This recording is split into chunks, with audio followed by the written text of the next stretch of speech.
So I'm psyched to be here. I haven't been up to the new campus. It looks amazing. I bet you're all psyched to be here.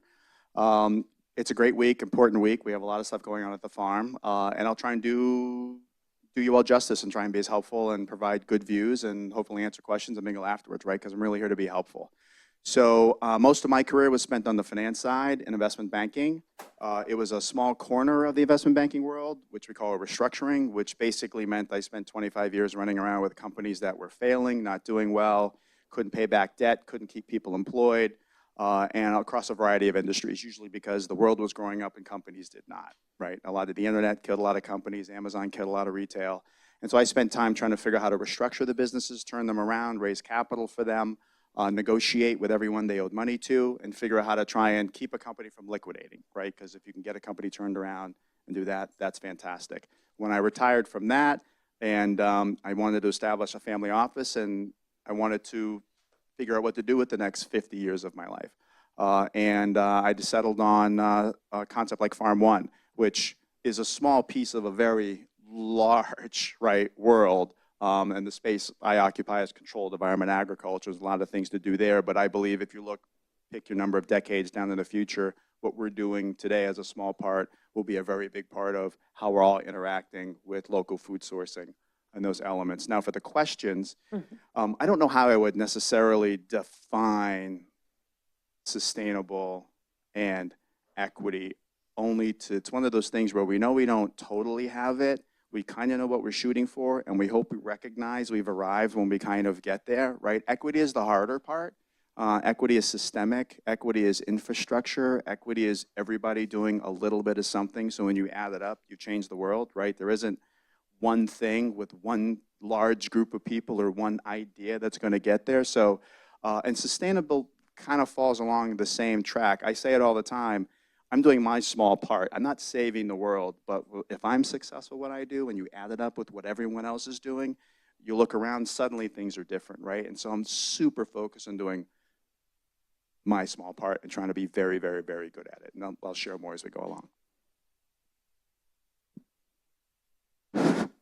Hello. Hi. Thank you so much for having us. Amazing first answer, so good job. We'll see. My name is Sylwia Padiasek. I'm one of the 3 co-founders of Ocafi, and I'm the person that runs the business here in the United States. But we also have offices in Sao Paulo, also in Berlin, and our focus is on vertically integrated supply chain from the farm to all the way to the roaster. And what that means and structurally is very much aligned with our view on sustainability and equity. Of course, sustainability is a really, really gray area. But from where we see it and from the position of a farm in Brazil specifically, and the global south. For us, sustainability is first and foremost economic sustainability for the farmers and for the farm workers. Because if that doesn't exist, then no one can take care of the agriculture environment. You're not going to do composting. You're just going to take care of your primary needs. So with the vertical supply chain that we have, I think a little bit more of the value and the final sort of price that the consumer pays here in the US or Europe, we're able to bring back to Brazil. And we simply just make the supply chain shorter and make it slightly more transparent and traceable. And that's what sustainability is for us. Thank you. Yeah. Hi, I'm Josh, aka Farmer Josh with Green Top Farms. Founded Green Top Farms back in 2014, 10 years ago. I was a special ed teacher up in the Bronx. And if any of you are thinking about a career in education, please see me afterwards so I can talk you out of it. There's a lot of things you have to get used to as a special ed teacher, especially in the Bronx, but really anywhere in New York. And I was able to get used to almost everything except for students going hungry. It still bothers me. I hope it bothers you. That's our original purpose of starting Green Top Farms. We thought we were going to be a vertical farming company growing greens on every school rooftop and in every basement in New York City. We pivoted after that, and now we are a farm-to-table, full-service food provider doing meals for offices, schools, and nonprofits all around New York City and beyond. I think a sustainable and equitable food system, it is very difficult to really pinpoint what that means. Sustainable means so many things to so many people, and it's been co-opted quite a bit by large corporations through greenwashing. But what we believe sustainable and equitable food system looks like is one where you can continue the operations indefinitely without using up all the resources and destroying the environment or the people in the system. It's really important. I'm glad you brought up sustainability of financial sustainability of farmers, and the equitability piece is a system where everyone's getting what they need. So farmers are getting what they need, consumers are getting what they need, farm workers, food service workers are getting what they need. Those three groups are not getting what they need right now. What we are doing at Green Top Farms, something we're really proud of on the equitability piece, is we have a company-wide profit share called the Green Share, and it's pretty simple. When we make a little green, we share it. And if we don't make any profit in a year, nobody gets a payout, including myself. And so it doesn't matter if you're a dishwasher, driver, cook, back of house. If our company makes a profit, you get a check at the end of the year, as long as you've been at the company for 1 year. For sustainability, we always say that's a direction, not a destination, because we think we can always be more sustainable. Our mission, by the way, is to build a more sustainable and more equitable food system, and I promise we did not change the mission for this panel. In our facility, we just started painting the facility white to reduce our energy use during the summer. We're installing solar panels next year. The biggest thing I think we do is work on reducing food waste, constantly looking at portions, constantly looking at head counts to just trim anything that might end up in the garbage. Nothing ends up in the garbage on site. We compost any extra scraps, but for our customers on site, some stuff still does go in the garbage, unfortunately. We look to donate as much of that as possible, and if not, then we try and work with a composting company when we can. The main thing I want to say about sustainability is that we understand we cannot be sustainable in a silo, and no matter how great our company is doing on our individual path, we're just swimming upstream unless the whole system becomes sustainable. And so I just want to encourage everyone here tonight to start thinking of yourself more as a food citizen than just a food consumer. If you're a consumer, you're just a number in an algorithm for a company, and they probably know more about you than you do. As a food citizen, you're an active participant in the food system, and you're already a participant, whether or not you think of yourself as a food citizen. And so I think it's very important for all of us to be active, to play an active role, because there's so much at stake. Thank you. All right. Hi, I'm Allie Denburg. I am not a founder, but I lead U.S. strategy and planning at Too Good To Go. My background is in tech operations and strategy, as well as VC investing. So Too Good To Go is a social impact company that connects people with food businesses to save their surplus food and stop it from going to waste. Out of curiosity, how many of you have used the Too Good To Go app? Oh, that is so awesome. I could talk about this more later, but I actually found Too Good To Go as a CBS student when I was on a budget here and trying to find good food in the community. So super cool to see how many of you use it. So in terms of a sustainable and equitable food system, we really think about reducing the harmful environmental impact of food waste, as well as connecting that surplus food with people who actually want to eat it. 40% of food is wasted globally, and that contributes to 10% of global greenhouse gas emissions each year. So it's really a staggering volume, and we're happy to be able to do a little part to help reduce that. Thank you.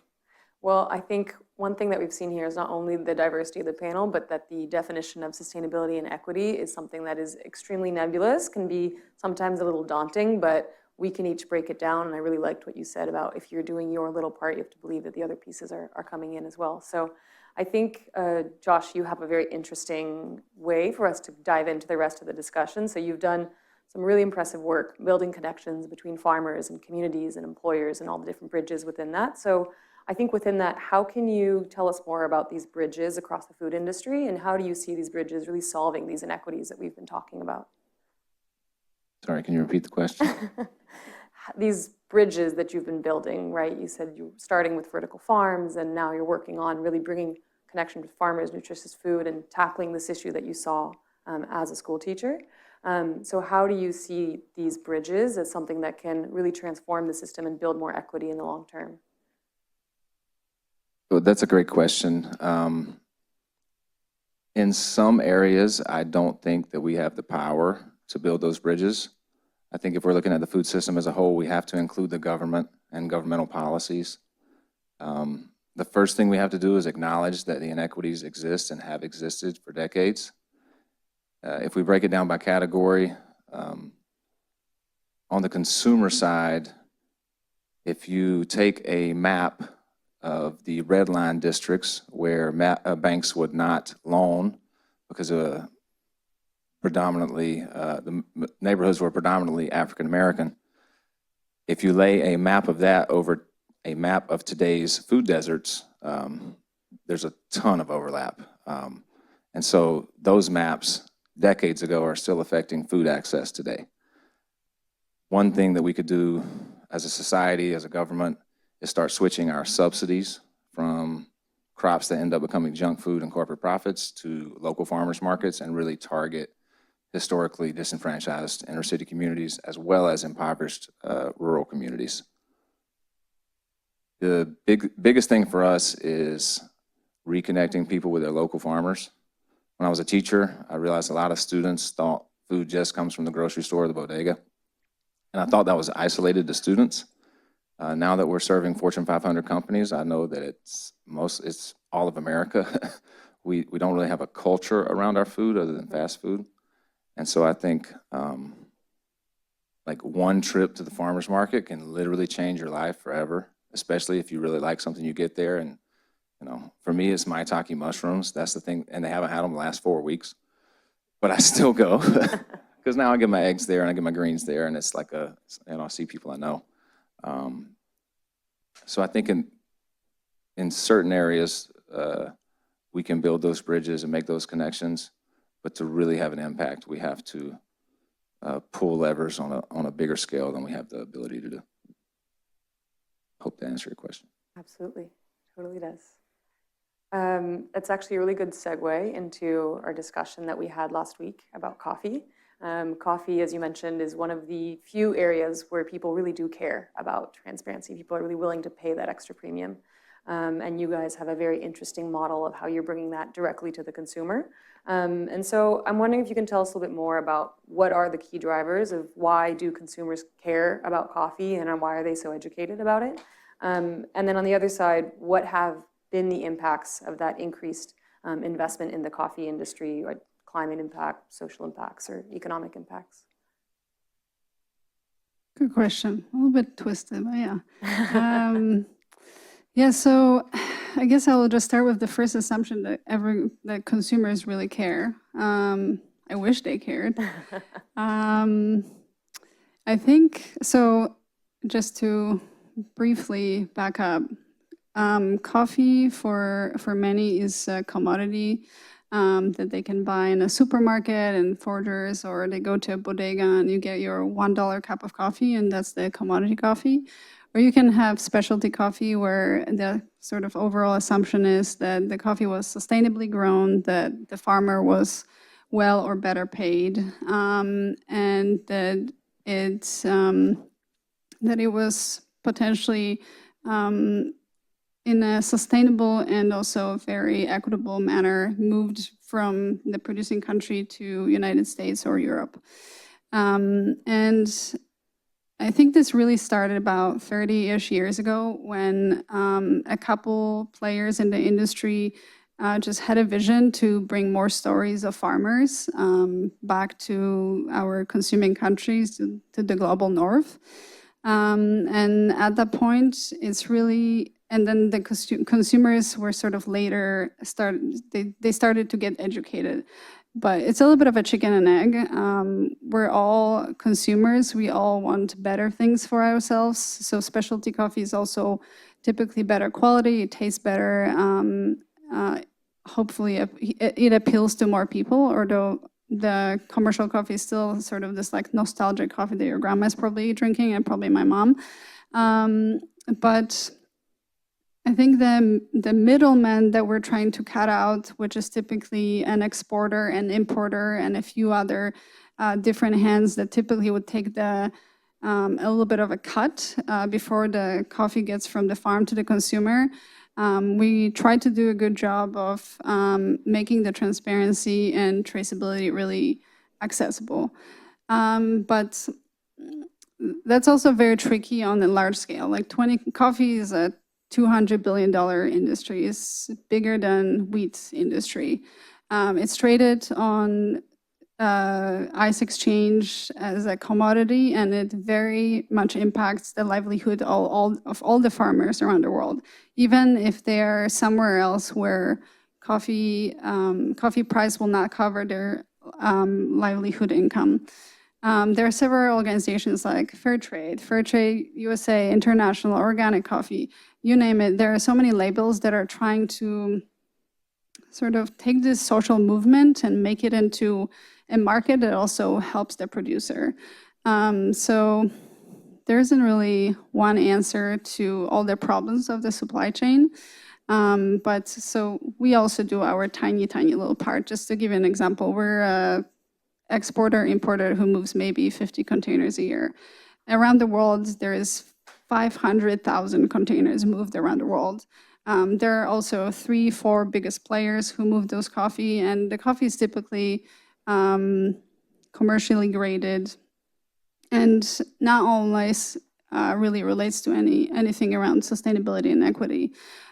So in our supply chain, just to sort of wrap it up, we try to take control over everything. So we provide information about literally everything: how much the farmers was paid, what were our costs on the farm, outside of the farm, what kind of social projects we added, because we also try to do a little bit of an extra mile.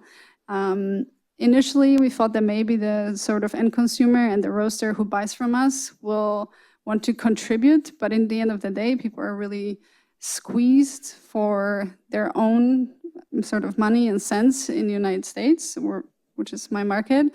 And also people here are extremely inefficient. So there is like really high level of efficiency expected from the farmers, and really squeezing them all the way to the bottom. And then no one is really looking at the end of supply chain. So that's actually kind of like a little bit of a dissonance where there is transparency, a lot of transparency all the way from the farm to the roaster, but there is no transparency the other way. So I don't know, I was supposed to be optimistic, Josh, but it doesn't look like it.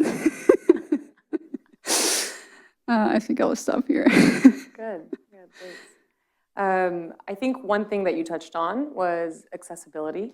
I think it's something that's really a question in the food system, is not only do we make all these investments on the farm, make it transparent, but how do we make it accessible? And I think, as we saw with everybody, almost everyone in here raising their hand, Too Good To Go has been great at making this really accessible to people. And one big lever that Too Good To Go has been able to pull on is technology, right? A really easy to use app. There's many different parts of the business, but I'd like to zoom into the technology aspect a little bit. And if you can tell us a little bit more about really how do you think technology can play this role in solving these challenges that we've been hearing about? Yeah, for sure. So I guess just to explain the app a little bit for those who might not have used it, Too Good To Go's main offering is a consumer app. It's a two-sided marketplace.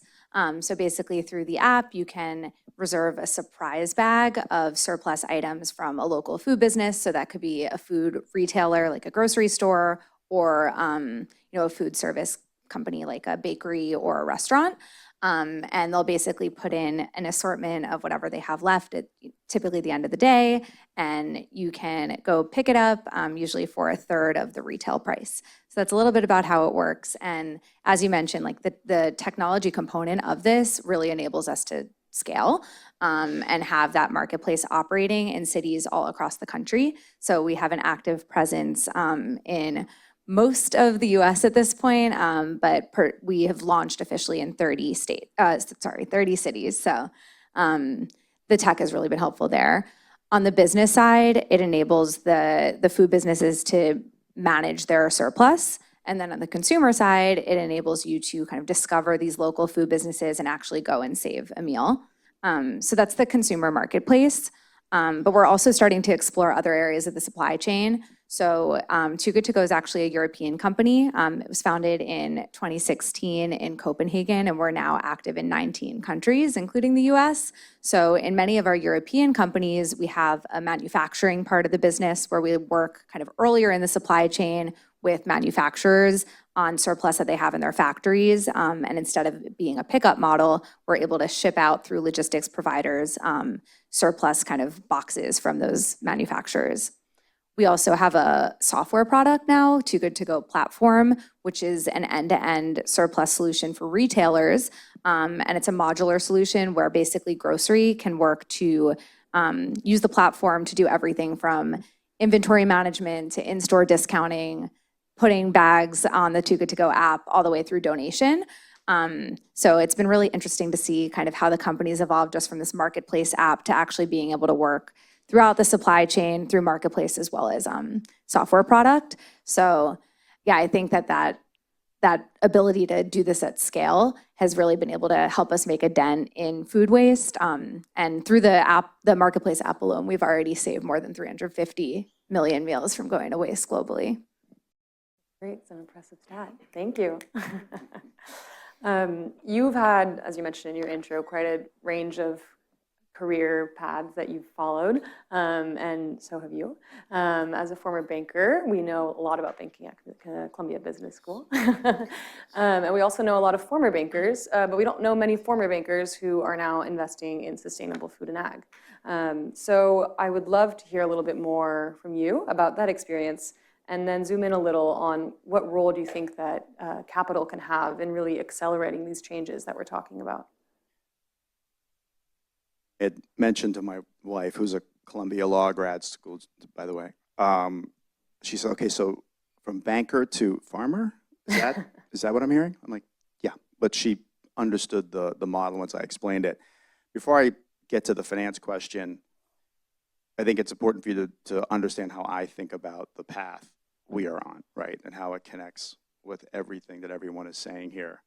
When I think about vertical farming technology, I think about at some point in the future, could be 10 years, 20 years, 30 years, 50 years. It's the type of technology that will advance in ways we can't imagine today. But when you realize the full benefit, it's the kind of technology that can be put almost anywhere in any space where people can farm and have access to healthy food, right there. Think of it like the rooftop garden or your backyard greenhouse on steroids, right? If you could find the right model, the right economic inputs, the right places, the right output, you can have a couple hundred customized small farms from 500 square feet to 2,000 square feet in a variety of different areas, maybe satisfying all of Columbia's cafeteria needs, maybe satisfying all of Marriott Hotel's needs in the city, right? There are things that you can do to do that, and it can cut down on food waste because you can grow to order, it cuts down on logistics. There's a lot of things that come into how I think about the technology. You can't jump to the conclusion and decide, I want to be at the end and build a business that's at the end. I've spent my entire career cleaning up the mess of people who do that, right? What we're doing today probably isn't what we're going to be doing when I define success in 20 years, right? But this is the toehold. This is the place that I can make profitable. This is the place that people will meet me where I am. And so this is the place I have to make successful. And then if I'm successful here, I take step 2, I take step 3. There's that common parable out there of how do you eat an elephant, right? It's one bite at a time, right? But if you don't start, you never finish, right? And so too many people are focused on how do I consume the whole thing, right? I'm very engineering in my mind, very disciplined. So I have a very structured path to how I want to get there. I think it's important to sort of understand that. And part of that is being profitable along the way. In a lot of these discussions, you don't hear a lot of talk about profitability and being able to be self-sustaining. I like to say, if you want to be around to do good, you got to be around to do good. And there's a lot of people that tried to do good that aren't around anymore. And so part of my focus is to figure out how I can create an economic model today that can get the capital we need to make my piece work so I can live. So this is a James Bond method of problem solving, right? If I don't fix this one, I'm dead. If I fix this one, then I can worry about the next one. And when you think about how to raise capital, how to do financing, I think someone had mentioned before that, at least my perspective in this day and age, unless you have a consumer-facing tech like Too Good To Go, it's very hard to build a sustainable business around the consumer. It is almost impossible to build a sustainable business around you, right? Why is that? We all are living our daily lives. We all have our own problems. We all have our own schedules. We're all trying to do what's right by us, our family, our kids, or whatever, right? And the way sustainability is presented to you, it's almost impossible to do anything consistently, be able to get value out of it, where you can actually move the needle. It's just very hard. A lot is put on you to figure it out, right? So part of our view at Farm.One is if I can get what I do in your way, so you basically trip over it, right? I'm not asking you to do something different, to make a different decision, to step out of your way to make a choice. Do I do this or I do that? Because I know the choice you're gonna make, and it's not the one that brings you by my path, right? We've tried that. But if you're gonna go to and I keep using some examples over and over again, but if you're gonna go, I can reach thousands of people if I can get a hotel chain to carry my salad greens, and I can reach the same number of people trying to get you to market, trying to come, trying to buy it online, trying to do whatever, right? So my focus is on getting the businesses who have the incentive to improve their operations, to put it in front of you so you trip over it, then that's great, right? Farming in square footage in Brooklyn, in an expensive zip code, is not cheap. People would not decide to do that. I've decided to do that because I think it's the right place to do it. I think we can do it. But that means I have to do something that makes money, but something that makes sense. So what do? We launched a brewery and a cocktail bar, right? Because people like to go out, people like to do what they're gonna do. It generates cash, it solves a need you guys have, and then you come in and you also see the greens, you have a salad, you see the brand, you go to a hotel, you have it, you go to one of the restaurants who serve you have it, right? There's a loop. There's it's not a sustainable loop, but there's a sort of a profitable loop, right? That if I've had people come to me and say, listen, I don't eat salad, but I love what you're doing. I'll buy a beer.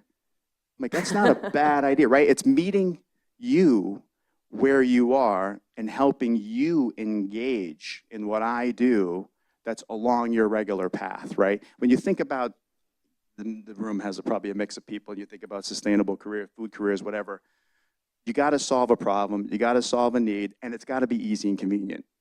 Decades we've demonstrated, aside from the early adopters and a small core of people, the masses don't move like that, right? You've got to put it in front of them. You almost have to Trojan horse it in a way. You got to put it in front of them. And so why is that important to raising capital, right? When you think about capital, for the most part, substantially all capital is a product. Someone's going to give you something and they need something in return to give it to the people they took the money from, right? A lot of what we do, it's really hard to satisfy the end of that equation, right? So when you're talking about raising capital, even from venture capital or probably anyone, it's a product and they need to make a return. Some people define return differently. There's a small corner of financing where it's more family office driven, people that want to do well. It's some mix between charitable giving and profitable return, right? We all know that kind of money where you're finding someone that has a deep belief in a similar objective and you're the vehicle to get there. Maybe it takes 20 years, but the ride is almost as important as the return, right? That seems to be the corner where a lot of us sort of play. I'm trying to move my concept of sustainable vertical farming into a much faster moving river, like around food and beverage, like serving food service, not consumers, right? Something that more people recognize as something that feels like a business, right? That they can rally around, and I'm Trojan horse my cause, right? Because I deeply believe in profitability. I deeply believe in generating returns, but I also believe in finding a way to make a difference. And I tell myself that I want a vertical farm. I want to make things more equitable. I want to make the world more sustainable. How do I chart my path? I've got to in part play the game, and I've got to be able to do it where people understand the ride I'm on, right? And so that's what I've said a lot, so I'll pause there. But I think it's important to understand some of these basic realities, right, of how we can do it. And if you embrace those, you can be wildly successful. It's just going to take all of you much longer than you think, even sitting in this room. It's going to take much longer, but you got to start, because a generation or two from now won't be able to finish if we can't solve step one while we're here, right? So, pause. Thank you. And I'd love to open the question about financing and capital, open up to everybody. I think each of you have obviously come into contact with, right, capital, investing in food systems, maybe and other things in the past, and really want to understand your vision of how can capital, what are maybe good examples or bad examples of how to apply capital to this problem?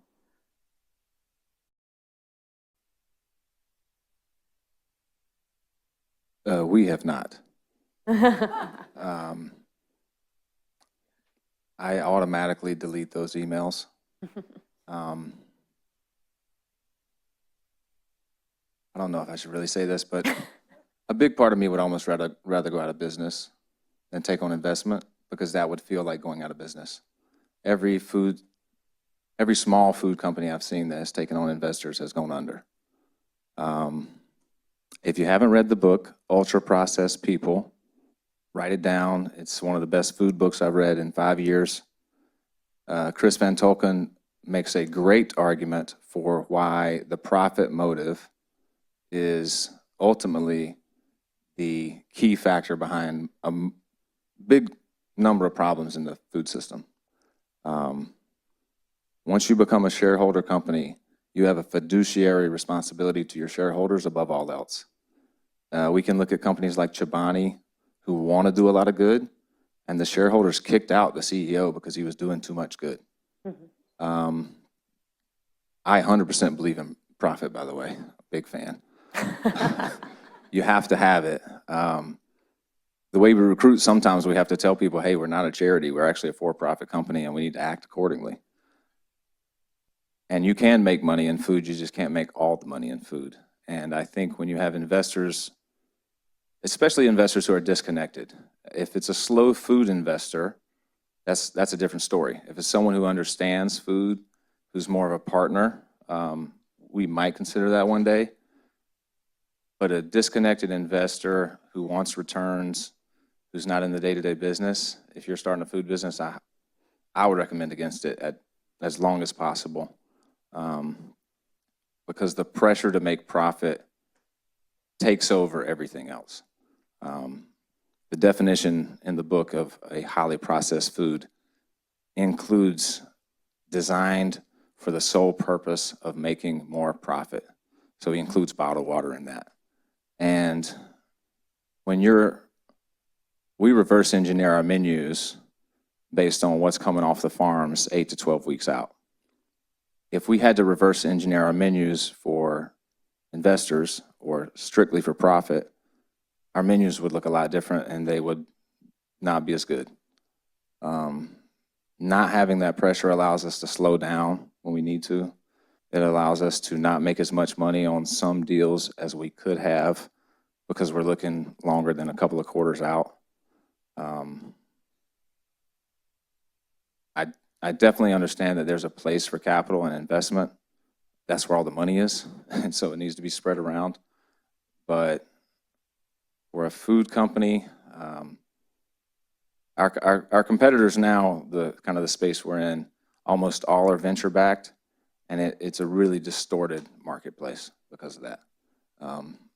All of the catering platforms where you order through a website are essentially buying up market share the same way Uber and Lyft and all the rideshare companies were doing about 10 years ago. They were not making any money whatsoever. So if you have to make money to stay alive, it really puts a negative pressure on your company.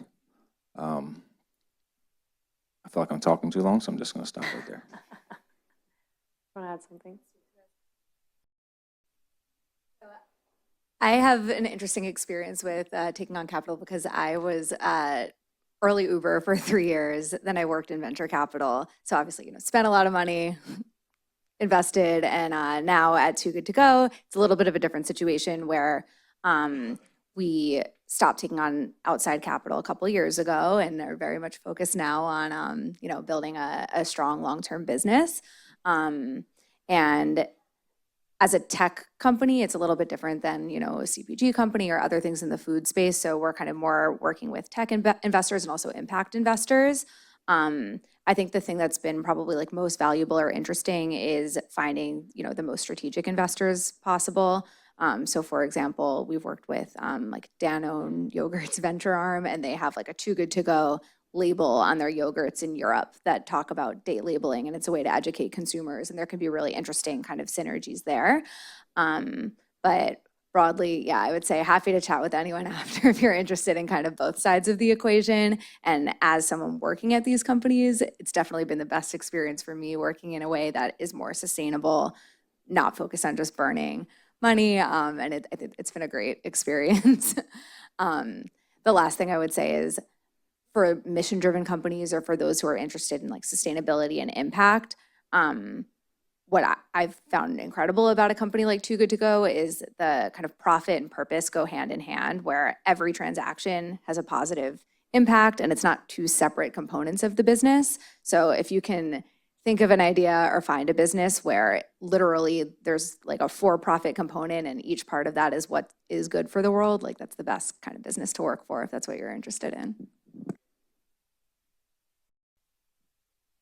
All right, I'll add my 2 cents. I think at Ocafi and in general in the green coffee trading, not many investors really want to invest because the profit margins in the end of the day are about 5-10%. So if we're a $500,000 company this year and you can tell me how much I'm making, and it's not looking good. So definitely in coffee, specialty coffee and coffee in general, there's not a ton of VC investing. If you do see that, then you see it in companies like Algrano.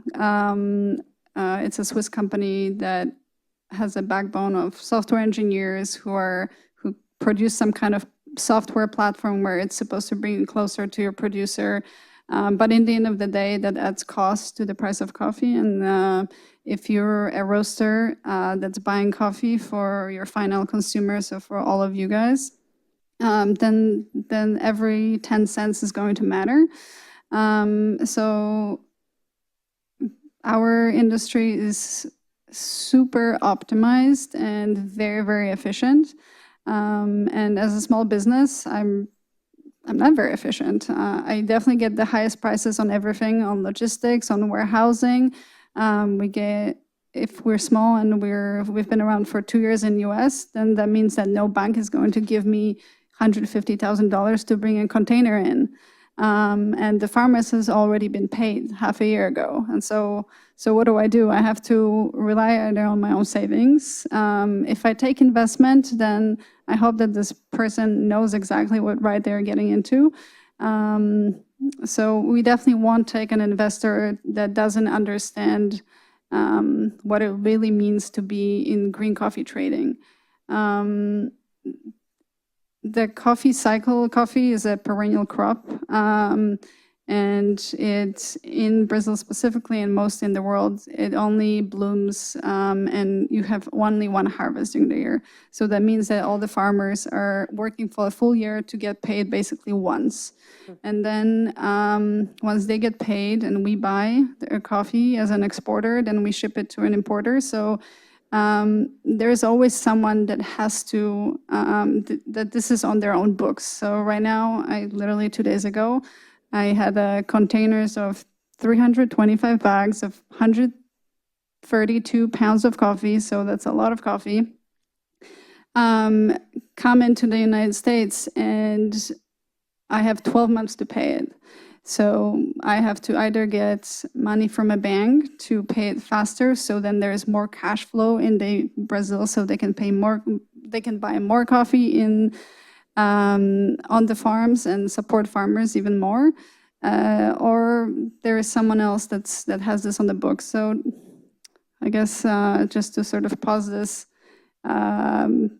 I think I would be happy to partner with someone and take an investment from someone that really understands the industry and kind of has the money to spend. It's because you're not there for the money.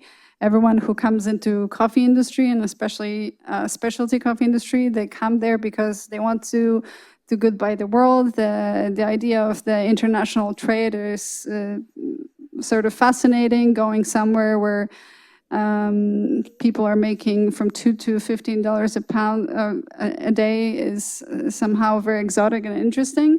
But the reality is that we're straining a really long supply chain, and the people who are really growing our food and producing our coffee and everything else.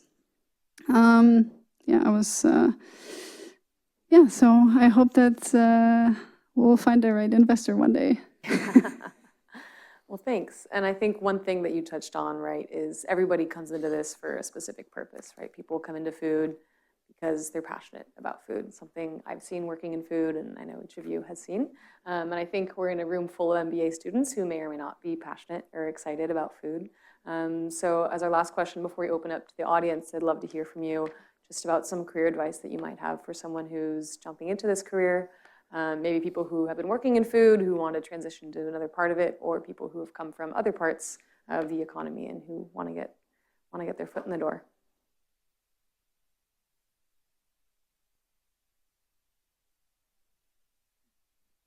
So I would say for thinking about kind of like career journey through your MBA and potential pivots, I think just for context, I mentioned I was at CBS when I found Too Good to Go. I actually am technically not an alum either. I took a leave of absence to join the company because I was so excited about it in 2021. But I think, my background was I was at Uber, I was in VC, came here, and I think having transferable skills makes it easy to go from one industry to another. And I think like my advice is you have a couple options. One is do the same role in a different industry. Another is do a different role in the same industry. And the third is like be willing to take potentially a lower level to kind of start out in a new role and industry at the same time, or be a jack of all trades where you can kind of pitch yourself, which is what I did, to create a new job in whatever industry you're looking to do. But I think it's really challenging to expect to be able to kind of come into a new industry and a new role and a higher level at the same time. But yeah, for those who are interested in food or sustainability or anything like that, you can kind of chart out a zigzaggy path, no matter kind of depending on one of those things. But that's my concrete advice for it. No, the thing I want to say is like when you think about the job search, it's almost the same as everything else, but then it's also completely different from everything else, right? Because it's, I've got a farm in Brooklyn, it's part brewery, I've got 20 employees, and they come from all kind of walks of life. But I think a lot of the types of companies you would see require a very entrepreneurial mindset from almost everyone in there. You don't have to be a founder or the owner or have the entrepreneurial mindset, because there's so many different things we're doing, growing every day. Job on the one day could be different from the job the next day. We're flexible in how we think about how to use someone's skills. Other people are flexible in how they apply their skills. We have people who started as a tour guide, now they're events managers. We find people who have a passion for it, who have a great head on their shoulders, and who sort of are creative, but have a purpose, and also, a business-oriented, at the end of the day, everything we do every day has to add up to something that makes sense. It just does, right? And you can do a lot of amazing sustainable and equitable-related things in a way that makes sense, right? That floats the boat and still achieves all your goals. There doesn't need to be this massive dividing line. I think it sometimes gets put right down the middle, right? And we focus on that. We try and find that area where we can do that. So we need great people that can do all kinds of things, and people have come to us from all walks of life, all different ages. And so I can't really pin down sort of the one thing or the one thing of advice, only that don't raise it to a level so high that it feels so different that it gets in the way of making a move or doing something interesting. Because at the end of the day, when you look at who's behind the curtain, it's me. We're just regular people. It's the same stuff, right? So go after what it is that you want.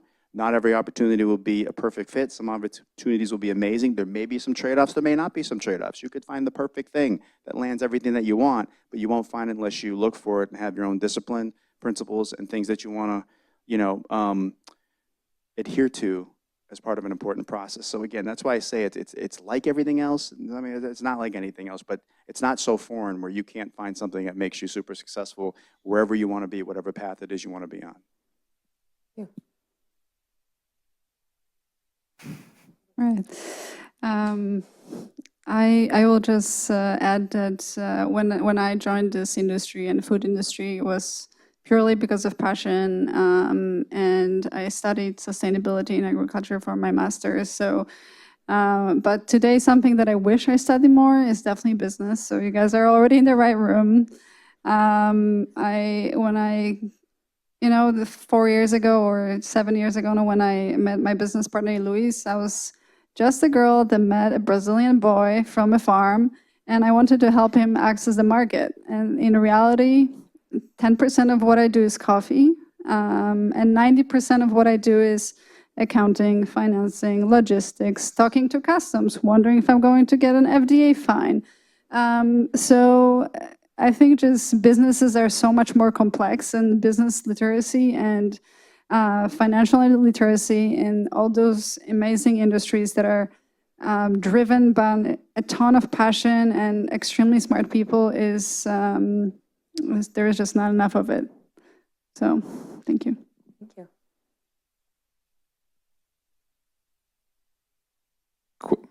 Hello? Okay.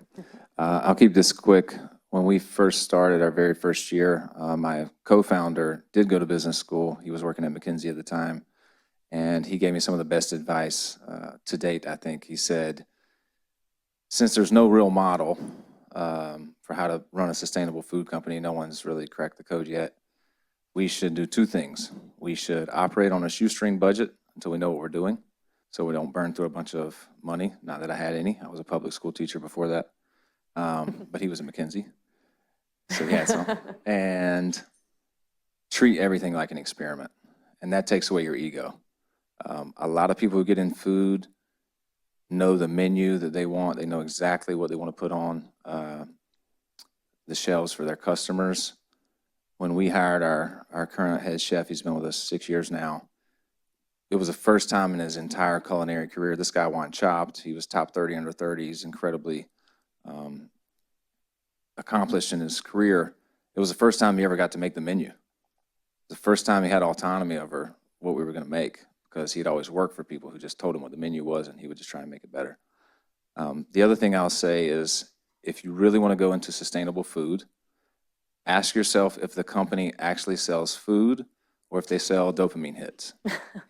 Because most food in America, majority in fact, 60%, has zero nutritional value and is just a dopamine hit.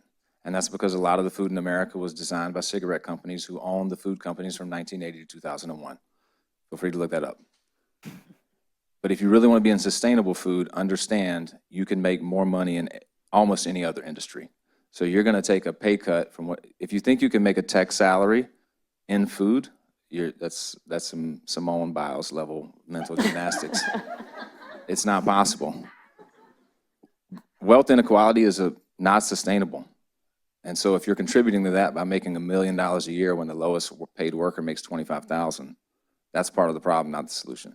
So understand that if you're going to go into sustainable food, first pay off any school debts. I know Columbia's not cheap. Don't go into it in debt. And just understand it's a passion project. It's also 100% worth it. I've never been as happy and fulfilled. I had an Adderall prescription years ago, and I quit Adderall like 5 times. And I always went, if you've ever done that, you know the withdrawal, the like walking through mud it feels like for the few weeks. When I started Green Top Farms, it was the day after my last day as a school teacher, and I just forgot to take my Adderall for like 2 months. And then I realized it, and I had a mini freak out and realized, oh, wait a minute, I'm okay. I'm not having any withdrawal because I like found my passion, I found my purpose. I've met some of the best people ever. I also worked at Uber as a driver. Where I met our current CEO. I took him to JFK and talked to him for 45 minutes and gave him a card, and he called me a year later. Never be afraid to make a connection, be prepared to be wrong, and just understand in sustainable food, there's no room in the margins for ego at all. Beautiful. Thank you very much. We have time for a few questions. I'd love to bring the mic around. I have to borrow. Here we go. One of the mics. If anyone has any questions.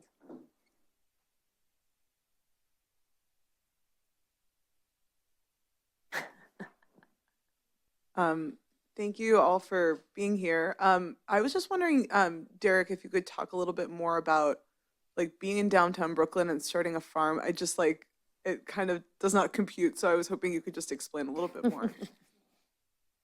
Yeah, interesting. First time I've heard that question. So I got involved with Farm.One in 2022, end of 2022. Farm.One was founded in 2016. It was founded by someone else, had been running for a number of years, small chef's farm, incubated, and then moved to a small farm, both in Tribeca, was 100% restaurant focused, and towards COVID hit. They had just raised a bunch of money before COVID. During COVID, they pivoted to create a consumer-based salad green product, and then liked it, and then moved into a 10,000 square foot farm space, warehouse space in Brooklyn after having 1,000 square feet, and then ran out of funds and shut down in February of 22. I found them in October of 22 after doing 6 months of research on the space and everything sustainability related, everything food related, farm related. And what I loved about it was the brand. I loved the business it was in relative to chefs. It was making something that is almost impossible to make other than in this particular format. And I thought the area at least had the right kind of consumers, perhaps, the mindset, and the brand was great, and the assets are great. And so I basically stepped into the liquidation of Farm.One and bought it, right? And I had a vision, I had a view, and we've changed almost everything about it. But probably as of 6 months ago, we became the business that, to me, you had to build it, and then you could see if it worked, right? That was basically my view. And so we're in the mode of, can we make it work, right, and make it profitable?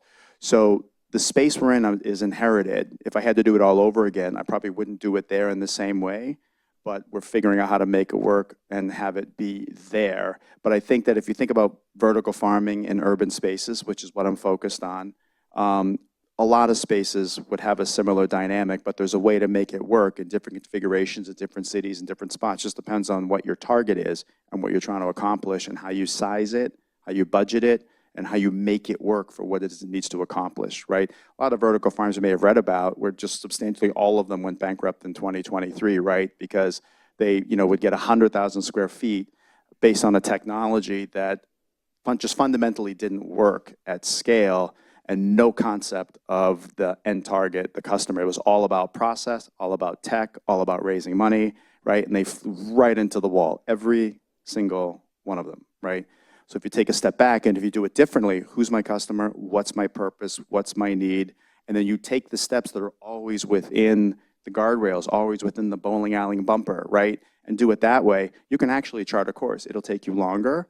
It'll be more varied. You have to be much more creative. But if you have a point and a purpose, you'll get there. And so that's the mode we're in with Farm.One. And so it's sort of, I think of it more of like a toehold or a vehicle, the starting place to be able to do a lot of great things. But I needed to start somewhere, and Farm.One was my choice. Yeah. Other questions? Here, can I grab this?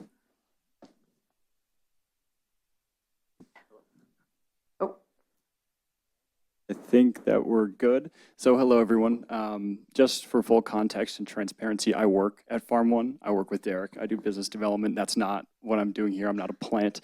And my question is for you, Josh. And the reason I'm here is because I love talking about this. I love this industry. I'm passionate about it. I've been in sustainable food since I've been in high school. But Josh, so Derek and I and a lot of our colleagues talk a lot about where we fit into the agricultural ecosystem.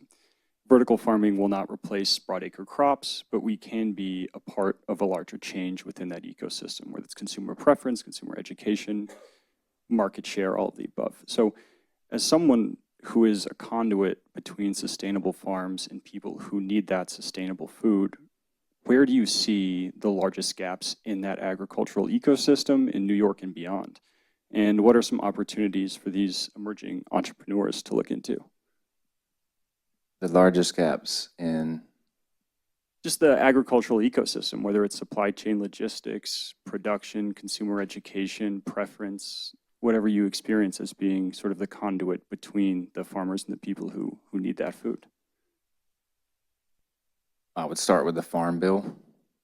I would go back to the 1950s when the government policy turned into get big or get out for farming. I think the biggest challenge is political will. Like, I actually don't think we need it. We don't need new technologies. There might be new technologies that help us, but that's not the thing holding us back. We don't need some new innovation or marketing scheme. Like, we have all the tools that we need. We just don't have the political will to make it happen. When you live in a country where 40% of the food goes to waste and 1 in 7 kids goes to bed hungry on a regular basis, that's a priority problem. It's not an operations problem. I think, man, gaps. More women on the boards. That'd be the first thing. 50-50 on all companies, and some worker ownership. I think there's just too big of a difference. I think the risk and reward are not spread evenly at all in the food system.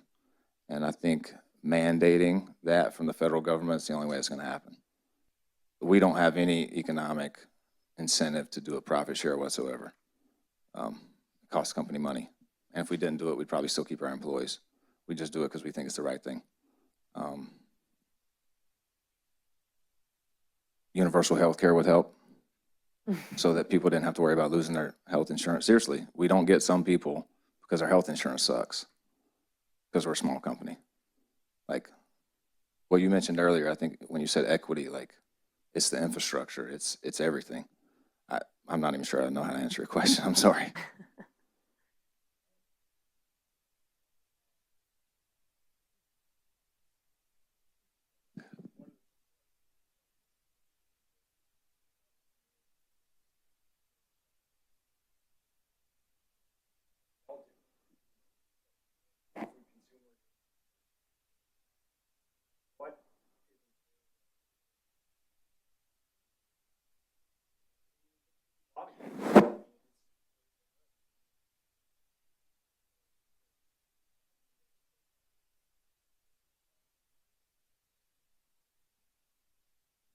I think institutions like New York City, the Department of Education, changing how they do bids and how they pay their vendors would be a huge step towards incorporating more local, more sustainable food.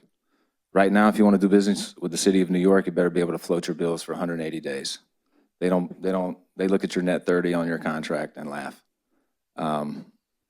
So that's like a natural way to exclude smaller companies. And then putting some sort of quota on having to buy local.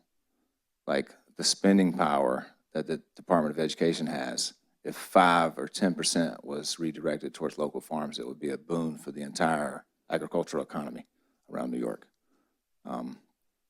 So I think policy tweaks are where you get the most bang for your buck. It's just really hard. Thank you. Another question down here. Leading change is hard, and you guys are at the forefront of it. So I'm curious if you could talk about a peak experience you've had in doing this work and in building a sustainable and equitable food system. What has been a joy or a moment where you're like, we're doing it? The glimmers of hope. I'd love to hear some stories.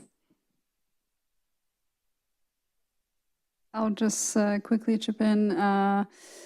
There is a roaster that we're working with in New York City, Black Fox Coffee Roasters. I'm sure some of you know them. And part of what we do is this crazy transparency. And I think the one moment when I thought this is going to work, or at least with some people it's going to work and people really care, is when I brought the bag of the coffee roasted in New York. I went to Brazil. I gave it to the exact farmer who picked it. And then I made the connection between the farmer and the roaster, and I was sort of out of the picture at that point because the roaster and the farmer started chatting on Instagram, and and the farmer sent the photo of their child and the bag of coffee to the roaster. It was just so sweet. I wanna kind of cry, but and this is what our traceability is about, really trying to bring this connection between the roaster and the farmer. And now I'm just hoping that somehow the roaster can get to the final consumer, because as a consumer, it is really tough out there to understand what the hell is going on this package and who produced it, why was it produced, what's the story behind it. Yeah.